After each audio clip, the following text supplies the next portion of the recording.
pessoal, estamos aqui fazendo nosso primeiro podcast sobrevivendo à filosofia, é isso? Não, Descobrindo a filosofia. Muito bem, estamos aqui então com o professor Juliano Petrosti, o professor Gustavo Gava e o professor Antônio Djalma. Vamos falar um pouquinho aí para a galera que são os nossos alunos sobre o tema da filosofia. Nós temos a disciplina chamada Filosofia e Ética e queremos com esse podcast auxiliar os nossos alunos na compreensão de alguns termos, alguns conceitos filosóficos. Professores, tudo bem? Tranquilo? Tudo bem. Tudo certo. Então, muito bem. Qual é o primeiro assunto, o primeiro conceito da nossa pauta de hoje, do nosso podcast, professor Gustavo? Primeiro, o tema é sobre a importância da filosofia. Já viajei. Já viajou? Assim que é bom, assim que é bom. A importância, ele queria falar o nascimento. Né? É porque o nascimento é importante, então... Para não causar mais problemas na nossa Vamos seguir o nosso roteiro, né? Transmissão. Se eu não me engano, é do mito à filosofia. Isso, é do mito à filosofia. Muito bem, professor Juliano. Salvou a gravação. Salvou a gravação. Um dos primeiros temas, então, que os nossos alunos têm que aprender lá na disciplina de Filosofia e Ética é o tema do nascimento da filosofia. Ela nasce dentro de um contexto onde a cultura grega era dominada pelos mitos. Será que nossos alunos conhecem algum mito específico aí? Vocês conhecem algum mito aí, professor? Olha, um mito que eu posso dizer assim que faz parte até do senso comum é o chamado leite com manga. Leite com manga. Leite com manga. Alguém já tomou? Não morreu? Não morreu? Eu tomo sempre. Né? Eu tô aqui ainda, então... Para quebrar esse mito, inventaram a vitamina de manga com leite. Exato. E vendido nos fast foods daí da praça, né? E é interessante até, professor Djalma, porque isso que você está falando, na época da Grécia clássica, nós tínhamos duas vertentes ali para compreender o mundo, o que acontecia com o mundo, os fenômenos do mundo. E nós tínhamos uma época, antes do surgimento da filosofia, que é caracterizada como a cosmogonia. Né? Então, o que é a cosmogonia? Você tentava compreender... Palavrão. Falamos que não ia falar palavrão aqui. Começou com os palavrões. Exatamente, aqui. Ó. Eu sou meio revolucionário aqui. Então, a cosmogonia é no sentido de você tentar compreender o mundo, mas não tem uma certa lógica. Então, eu tenho um certo entendimento, acredito naquilo, porque... foi passado de boca em boca, não tem uma lógica, início, meio e fim, por que isso acontece? Porque simplesmente sempre aconteceu assim. Perfeito. E nós temos então uma outra vertente que é a cosmologia, que daí surge com o início da razão, enfim, na Grécia clássica, mas a cosmologia é ela que vai dar essa base lógica para tentar compreender os fenômenos do mundo. Então tem um início, um meio e um fim. Perfeito. Por exemplo, o início do próprio universo. Nós pegamos como surgiu o universo, como surgiu o homem, isso, como surgiram exatamente. as coisas, né? Perfeito. Professor Juliano, mito e filosofia, o que você quer enfatizar para os nossos alunos aí? Olha, a gente começou fazendo uma piada do mito, do senso comum, do dia a dia, né? Da manga com leite. Da manga com leite, mas a gente tem que lembrar que existem mitos que ainda alcançam extrema profundidade em toda a sociedade humana, né? Organizam as sociedades, né? A gente não, quando fala de mito, não é só o mito da Grécia Antiga, mas a gente pode falar o mito judaico-cristão. Perfeito. Né? Mitos nórdicos, mitos orientais, enfim. A própria cultura brasileira, com os índios, tem seus mitos, sua mitologia, né? Os próprios filósofos, digamos assim, pós-mitologia grega, utilizaram de mitos para expressar alguns pensadores. Platão é um pensador que utiliza vários mitos, né? Mito do carro alado, né? Exatamente. E não só no mundo antigo, na Idade Média, na Idade Moderna, o mito é sempre uma ferramenta didática para você apresentar uma coisa que talvez esteja uma certa complexidade, mas as pessoas não tenham acesso, digamos assim, um acesso mais popular a um conhecimento, enfim, importante, né, digamos assim. Perfeito. Então eu acho que é importante lembrar isso, que o mito não é uma coisa a se desprezar, né? O mito é uma coisa importante, ele ainda faz parte. Acho que é bacana pensar como uma forma de conhecer o mundo. É um tipo de conhecimento. Embora há outras formas de conhecer, como o professor Gustavo falou, a forma mais lógica e racional, marcadamente com seu início ali na Grécia Clássica, mas também os mitos são formas de conhecer, explicar como as coisas funcionam. até brinco, né? O senso comum é uma forma de conhecimento, né? Os mitos, a religião é uma forma de conhecimento. O conhecimento artístico são outras formas de conhecimento, ao lado do conhecimento científico, ao lado do conhecimento filosófico. Sim. Mas eu não sei de vocês, mas tem um mito que eu gosto muito. Qual é? O famoso mito do Édipo. Édipo Rei, lá os grandes tragedistas gregos, lá Sófocles, Ésquilo, né? Esses grandes personagens criavam peças de teatro para explicar a mesma história. E o mais bacana é que eles explicavam de um jeito que todo mundo queria participar daquele momento da comunidade. E o mito de Édipo ele é muito sucintamente, resumindo aqui, né? Ele é uma narrativa que pretende ter um objetivo de explicar como o destino pode atuar, como os deuses atuam na vida das pessoas. Sim. E aí é bacana ver toda a trajetória do Édipo. Quanto mais ele foge do seu destino, mais ele corre ao encontro dele. Quase filosofia de Kung Fu Panda. Né? Às vezes as pessoas, querendo fugir do seu próprio destino, acabam encontrando mais facilmente. Toda a história do Kung Fu Panda, desculpa, eu vou fazer minhas referências, porque eu tenho um piazinho de 3 anos, tá? E o piazinho de 3 anos me força a assistir 30 vezes o mesmo desenho. Então eu começo a pensar filosoficamente sobre aquilo. Algum proveito tem que tirar, né? E é exatamente isso que o Édipo quer mostrar. Quanto mais você quer fugir do seu destino, mais você corre ao encontro dele. E isso é profundo, porque quando ele fura os próprios olhos, eu tô dando spoiler, tá? Quem for procurar o mito de Édipo, spoiler, alerta de spoiler.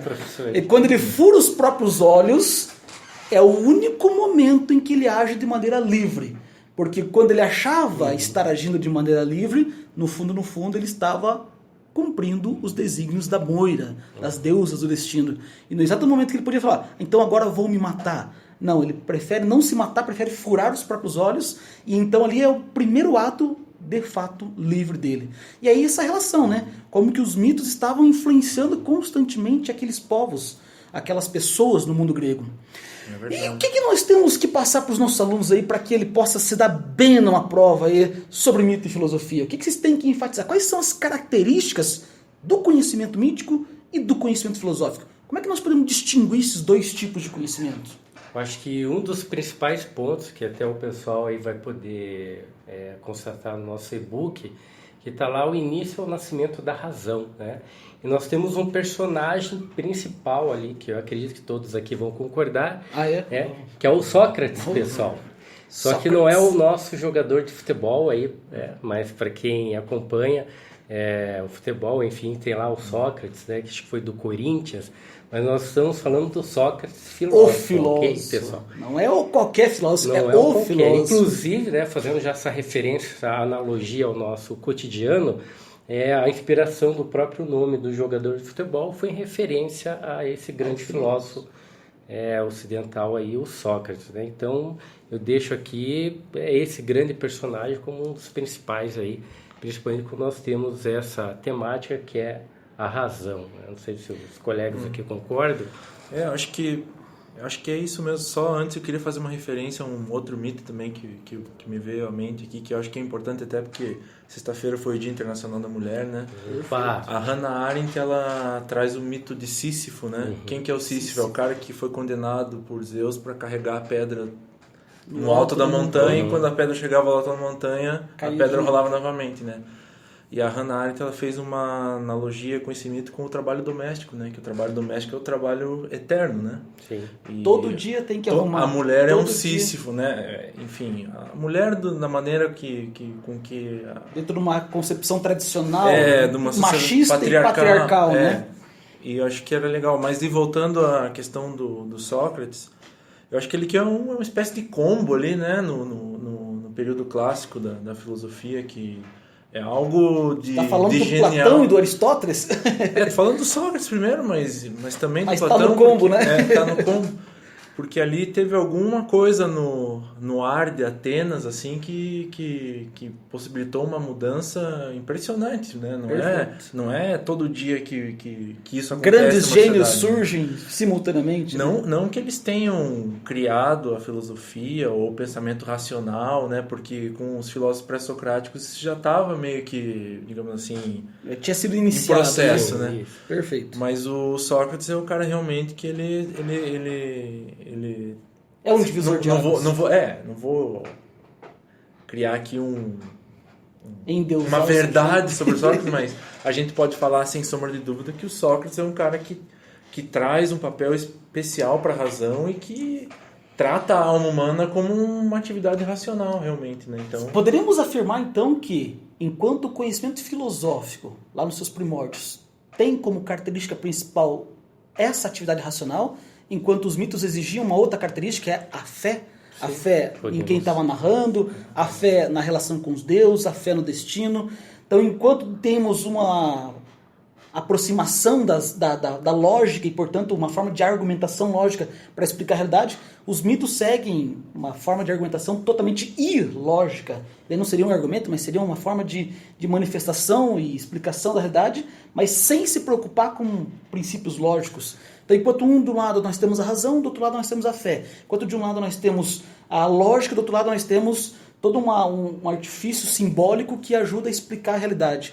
Alguma outra característica que poderíamos ressaltar para passar para o próximo tópico?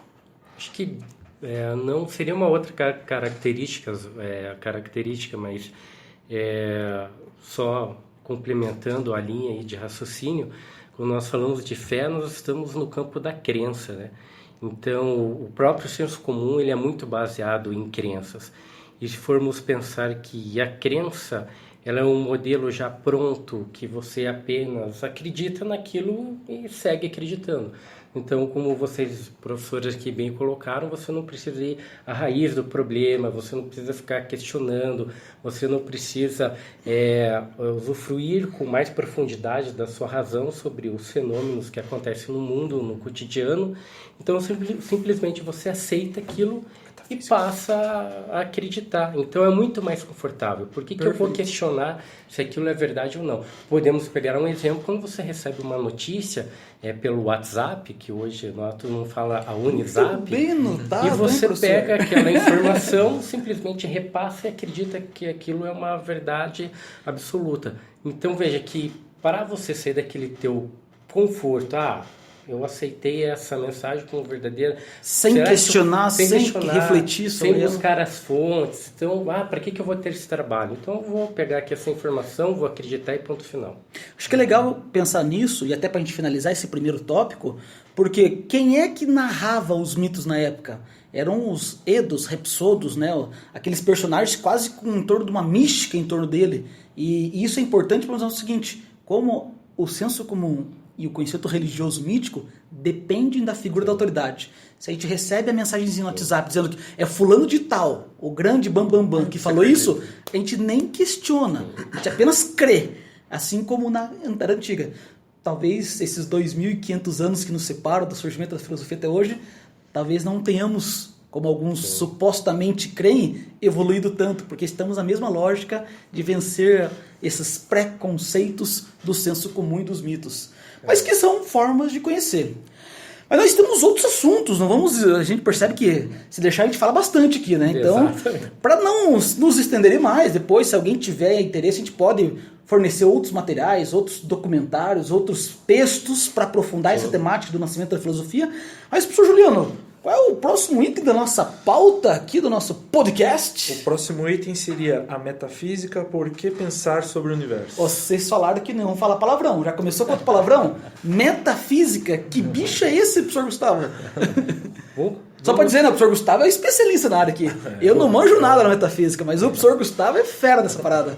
Na filosofia, pessoal, nós temos uma área que estuda os fenômenos, né? Então, nós temos a física clássica, que vai estudar, por exemplo, a partir das teorias da mecânica clássica, os fenômenos que estão no mundo.